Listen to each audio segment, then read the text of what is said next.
Oke, assalamualaikum warahmatullahi wabarakatuh. Eh, Pada kesempatan kali ini, saya akan mencoba untuk menjelaskan salah satu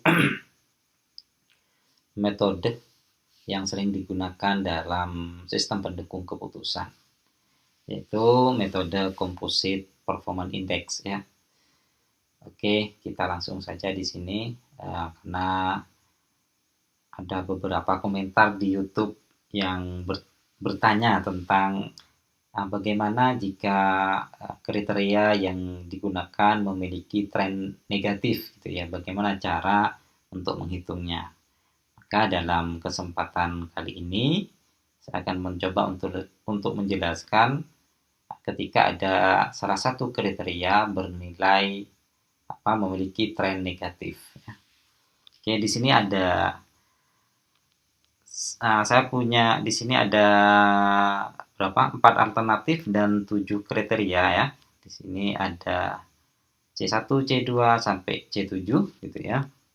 Di sini di sebelah kanannya ini sudah ada penjelasan tentang kriteria dari C1 sampai C7 ya. Jadi dari C1 sampai C6 itu dia bernilai tren positif. Sedangkan untuk C7 ini dia bernilai tren negatif. Nah, bagaimana kalau nanti sebuah kriteria memiliki tren negatif gitu ya, seperti itu.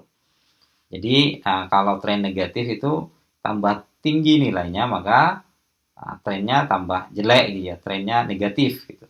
Tambah jelek, intinya seperti itu. Ya. Oke, ketika kita di sini saya kasih sembarang nilai gitu ya. Sembarang nilai di sini untuk kriterianya 3, 3, 4, 5. Nah, setelah itu ketika sudah selesai dikasih nilai, nanti kita melakukan normalisasi matrik gitu ya. Bagaimana normalisasi matrik itu? Nah, sebenarnya untuk untuk mengetahui dia bertren positif atau negatif, yaitu ada di normalisasi matrik ini ya. Jadi seperti apa kalau dia kriteria itu bernilai tren positif, dan seperti apa nanti kita melakukan normalisasi matrik ketika kriterianya itu bernilai negatif seperti itu. Oke, sekarang yang positif dulu. Yang positif itu adalah jadi nilai ini ya, nilai kriteria ini contohnya 1 gitu ya, ke 1. Nilai kriteria 1 ini dibagi ya dengan nilai terkecil dari kriteria ke 1 ini, dari kolom kriteria ke 1 ini. Jadi di sini nilai terkecil kan 3, berarti 3 dibagi 3 dikali 100 gitu. Ya, jadi untuk melakukan normalisasi ini, jadi kriteria ini, jadi kriteria C1 pada baris ke-1 ini gitu ya. Itu nanti dibagi dengan nilai terkecil dari kolom ini. Lalu dikali 100. Karena di sini terkecilnya 3, maka 3 dibagi 3 kali 100. Contohnya ini ya. Jadi 3 bagi 3 kali 100. Selanjutnya sama, ini juga 3 kali 3 bagi 100. Kalau yang ini adalah 4 bagi 3 kali 100 gitu ya, untuk menghasilkan ini B5. Jadi ini B5 ini 4 bagi 3 kali 100 gitu ya. Jadi ini adalah nilainya dibagi dengan nilai terkecil dari kolom C1 ini. Jadi angka terkecilnya di sini kan 3, berarti 4 bagi 3 kali 100. Selanjutnya juga seperti itu, 5 kali 3, bagi 3 kali 100. Selanjutnya sama, karena ini sama di sini ya. Jadi ini untuk menghasilkan ini adalah 5 dibagi dengan nilai terkecil dari kolom C2 ini, yaitu 3 ya. Di sini berarti di sini 5 bagi 3 kali 100. Sama dengan ini juga, ini nilai terkecilnya 3, maka 4 kali bagi 3 kali 100. Nah, kalau di sini paling kecilnya 2, maka di sini untuk menghasilkan nilai ini ya, nilai C4 pada normalisasi ini berarti 5 dibagi 2 kali 100. Nah, itu karena nilai terkecilnya adalah 2 di sini, ya. Seterusnya seperti itu sampai selesai. Nah, yang berbeda adalah di tren negatif. Karena C7 itu tren negatif, ini caranya berbeda di sini. Kalau tren negatif, ya. Jadi yang pertama kali yang jadi kita mencari nilai terkecilnya dulu, baru dibagi nilai dengan nilai kriterianya, gitu ya. Jadi contohnya ini 6 gitu ya, 6. Jadi kebalikan dari tadi, kalau yang positif itu 6 dibagi 3 dikali 100 gitu ya. Berbeda ketika kita menjumpai yang tren negatif, maka kita cari nilai terkecil dulu gitu ya, dari kriteria C7 ini, mana nilai terkecilnya 3, nanti dibagi dengan nilai kriterianya gitu ya, dikali 100 gitu. Jadi contohnya kriteria C7 pada baris ke-1. Untuk mencari nilai C normalisasi di sini 50 ini, berarti kita mencari nilai terkecil dulu dari kolom C7 yaitu 3 ya, dibagi dengan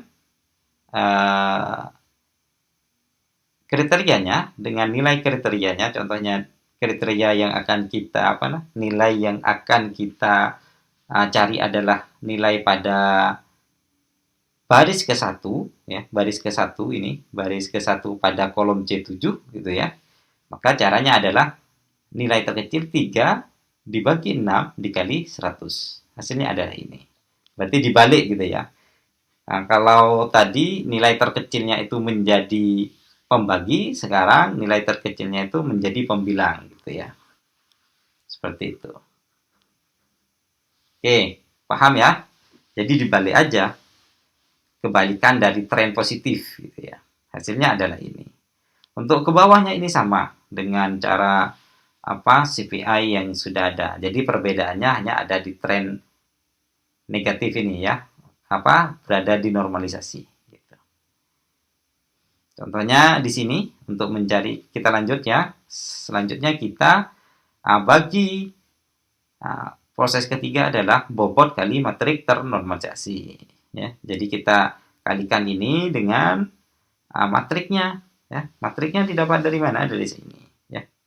Jadi ini adalah pembobotannya. Jadi kita untuk ini dikalikan dengan bobotnya. Bobot dikali dengan berapa? Dengan 100 ya. 0,3 kali 100 sama dengan ini gitu ya. 0,3 dikali 100 sama dengan ini. 0,3 dikali 100 sama dengan ini, terus seperti itu. 0,3 dikali 133 hasilnya 49, 0,3 dikali 166 hasilnya 61. Seterusnya seperti itu gitu. Nah, yang menjadi yang menjadi pembahasan di sini adalah cara menentukan bobot ini. Jadi cara menentukan bobot ini adalah mana yang paling penting gitu ya. Itu akan diberi nilai yang paling tinggi di sini ya. Jadi di sini dianggap bahwa C1 itu lebih penting dari C2, C2 lebih penting dari C3, C3 lebih penting dari C4 dan seterusnya. Jadi yang paling tidak penting itu di sini C7, yaitu C7. Di sini cara pembobotannya menggunakan metode erosi. Seperti apa metode erosi? Erosi itu nanti akan dibahas pada session-session selanjutnya ya, ditunggu aja bagaimana menentukan erosi itu ya. Pembobotan secara erosi nanti akan dijelaskan seperti apa. Nah, di sini ya, di sini jadinya sudah di sini bahwa bobot untuk kriteria 1 karena lebih penting karena C1 itu paling penting di sini, maka bobotnya 0,70 gitu ya. Jadi untuk mencari nilai yang proses ketiga ini, berarti bobot ini dikali dengan kriterianya, hasilnya adalah ini. Dan seterusnya seperti itu. Selanjutnya kita mencari nilai ini ya. Jadi di sum ini. Jadi seluruh nilai contohnya, di sini ada Aquila Reina, maka di Aquila Reina ini semua nilai di sum, ditambahkan, hasilnya adalah ini. Begitu juga dengan Diana Fajaria juga sama ya. Jadi nilai